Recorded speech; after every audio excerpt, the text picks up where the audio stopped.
All right, welcome to Brick and Mortar. I'm your host, Matt Bressick. This is Education from the Inside Out. I'm Eric Ebersol. And today's topic, we're going to be focusing on special education and special needs students, always keeping a focus with the students first. And we have a wonderful guest here. Go ahead, introduce. Special educator. Yeah, special educator. Inside out, we're bringing to people from inside the buildings. Yeah, I would love to always just eat lunch with special educators because they have the greatest stories and right. make me laugh. So that's right. Lisa, please introduce yourself. Tell us who you are and why did you decide to choose education? Yeah. Well, first off, I just want to thank you both for inviting me here. One of my favorite educators in the state of Maryland and one of my favorite former educators, now legislator, and Delegate Ebersol. You have good room to judge that because you have been both of those things. That's an educator right. And That's a right. That's so right. High praise for both of us. That's right. Yeah, it's wonderful to be here with you guys. And to, after a long week of school, the first thing that I do on a Friday afternoon is hang out and talk education, right? But my name is Lisa Belcastro, and I am a special educator. I've been for the last 11 years, and more specifically, I teach adapted physical education. And to understand why I wanted to become an educator, you have to go back to when I was in third grade, because that's when I learned that I was going to be pulled from my general education classes and placed in a special education classroom, and also placed on an IEP. And I remember it was my teachers that poured into me and really made sure that I had the tools that I needed to be successful. And look, K through 12 education was not easy for me. It was hard. But it was because of those educators that poured into me as I moved through my K-12 career. Those services on my IEP were pulled back. I was slowly placed back into general education classes. And that was everything to me. I wanted to be able to pay it forward.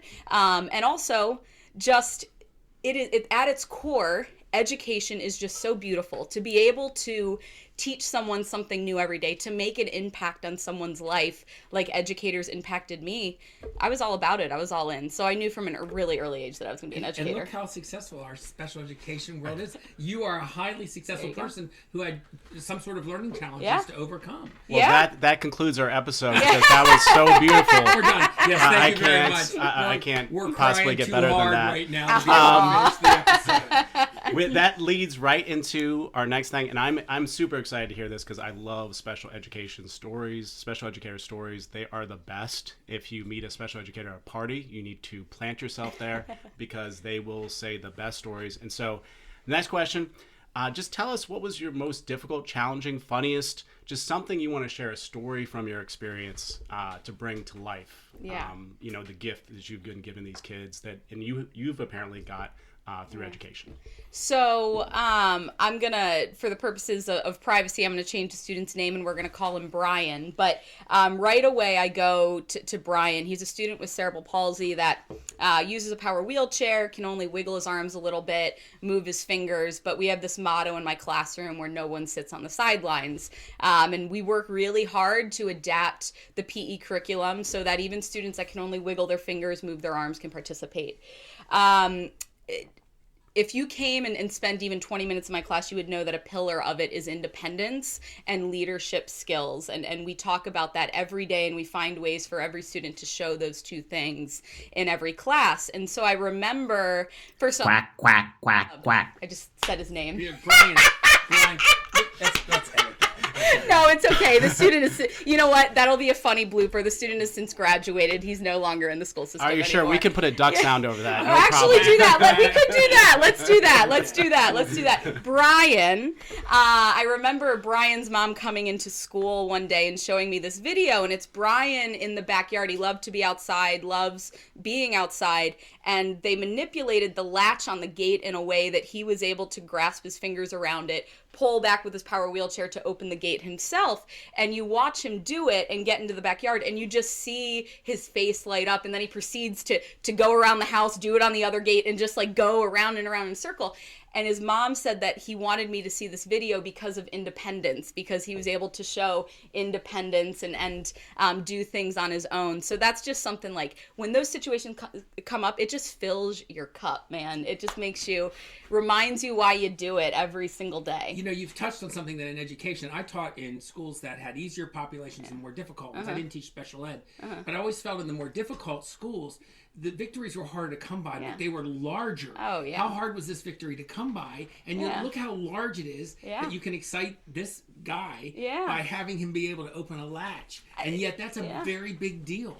So look, we want one of the main goals and the things that we talk about, and it's a state. It comes down from the state is transition and preparing students to be independent when they leave the school system. And so we take that to heart. And in middle school, we start talking about that. And to see students, even when they're in middle school, remember the importance of independence and practicing that outside of the school system, outside of their school day, it's just, icing on the cake, man. That's tremendous. And you're almost into the question about our topic today by telling us about the good things that have happened to you.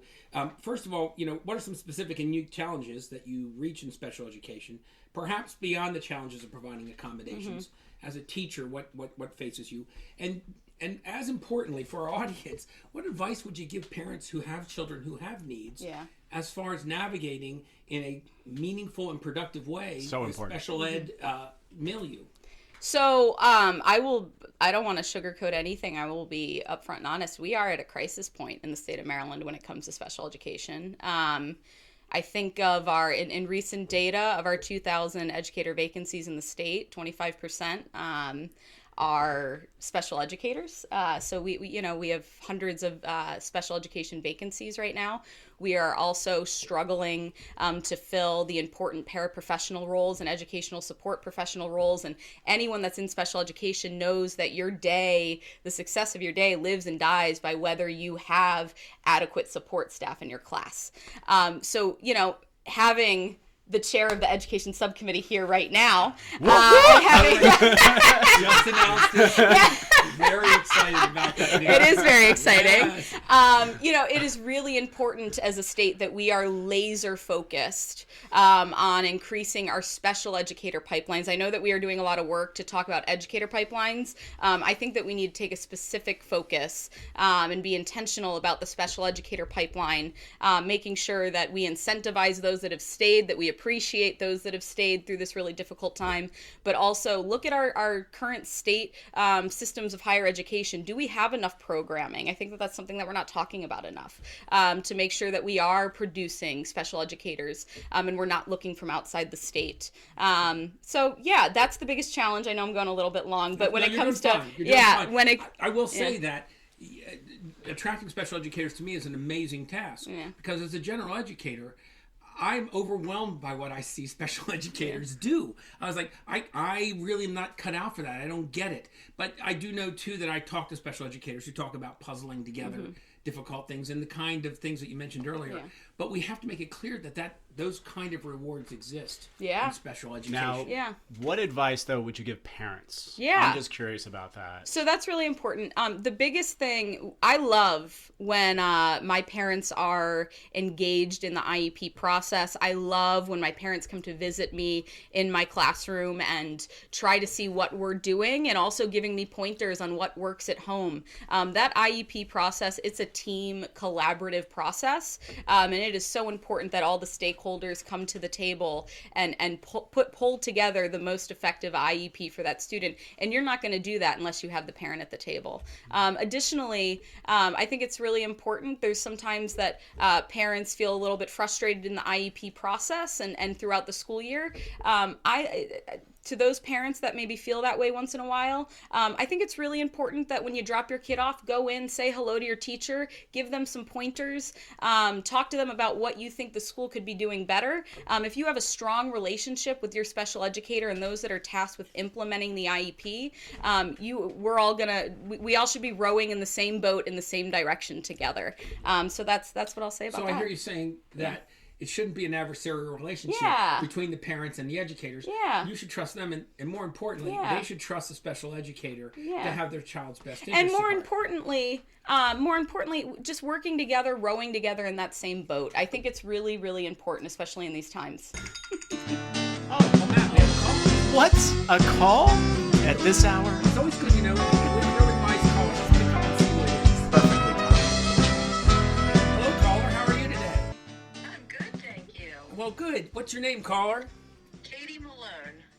Katie Malone, that's familiar. Holy cow. I have a staff person named Katie Malone that works in my office down I think I know her. Are you any related? Are you in relation to her? Could be. Yeah.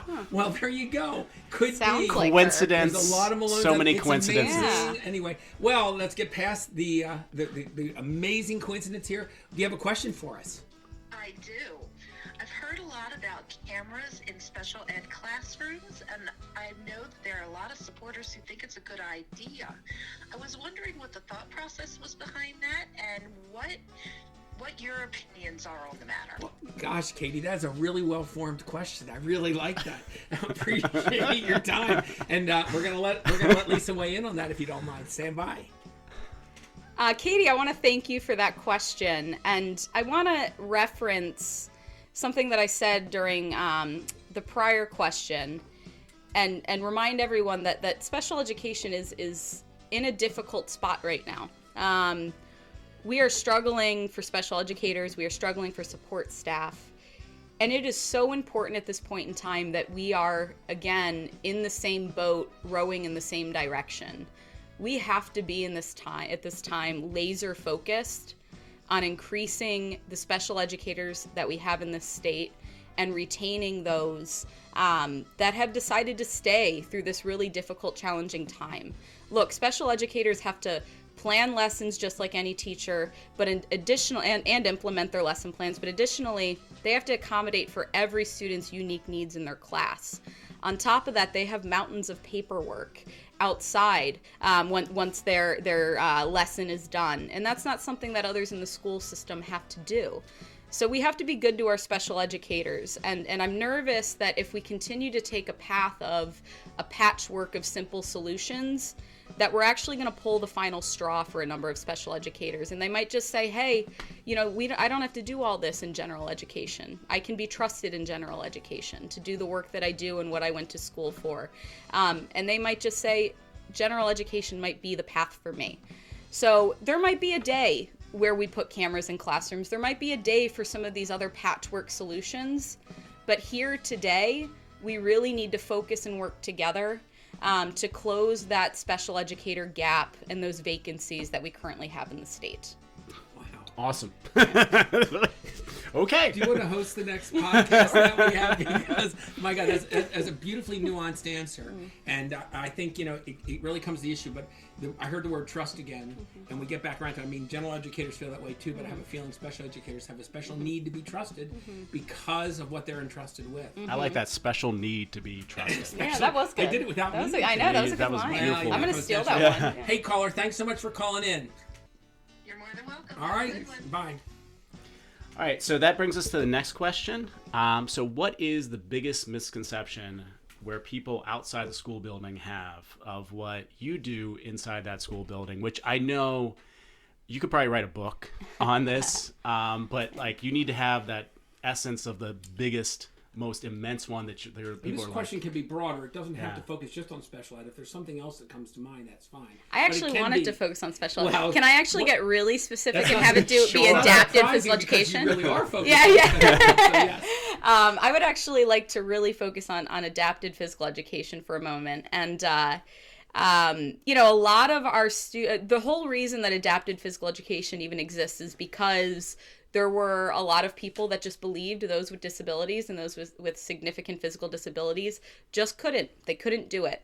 And so they were cast to the sidelines and not given opportunities to participate in all the things that we enjoy. Recreation. Think about how happy it makes us to be outside, to do the activities that we love and enjoy, to play a sport with a friend, all the social benefits that come from it, the social emotional benefits, the mental health benefits.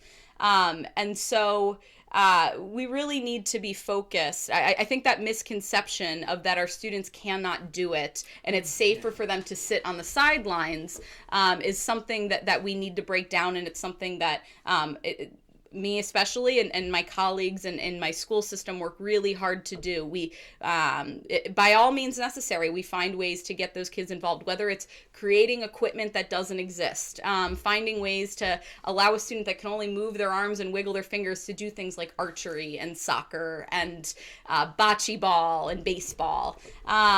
Anyone can do anything. It's on us to figure out that path forward, because we live in a world that wasn't created for with people with disabilities in mind. So there's ways to get them in the game. Right? Yeah, there is. You just got to be really creative. I worked with the Patapsco Valley, friends of the Patapsco Valley State Park, and they have an adaptive program for kayaking and biking. Love it. And I rode an adaptive bike. Of course, I didn't need it, but it was a heck of a thing to do. Yeah, anyway, so. It's good to try that stuff out so that you can be an advocate for it. It's hard still. Yeah. It's much harder to ride that bike than to ride my own. Okay, I just want to say. Well, maybe there's some adaptations I can think of for you. Right. Maybe I need a little special bicycle. Some adapted PE. Yeah. Okay, so our last question, and we hope we go out with a smile here. Yeah. It can be the school that you're working at or a school that you went to, but lots of schools have mascots. Yeah, what mascot did they have, and what should it have really been? So great question. And I am going to talk about my own personal high school mascot. I went to Central Bucks High School in Doylestown, Pennsylvania, and you have to understand that I was an athlete in a former life and had a lot of school pride because of the sports that I played in high school. My best friend was on the cheerleading squad, and so there was a stint where there was a vacancy or a shortage of people that were willing to be the mascot, the buckshot, Central Bucks, West Bucks. And the buck was named Buckshot. And so lo and behold, I was the mascot at my school. So we shouldn't change the mascot because you shouldn't have been it? Is that it? No! I have too much pride in CB West Bucks to ever change that mascot. Okay. So we're keeping it. We're sticking to it. The Bucks. Yeah, that's right. The buck stops here. The buck stops here. Right here. There we go. Yeah. Did you have a costume of some kind? Oh, yeah. I have pictures. I'll show you later. I have pictures. I have stories, too. Yeah. Too big we're on a podcast. Yeah, exactly. Well, Lisa Belcastro, delegate in the state of Maryland, former delegate in the state of Maryland, and extraordinary educator. You and I both know.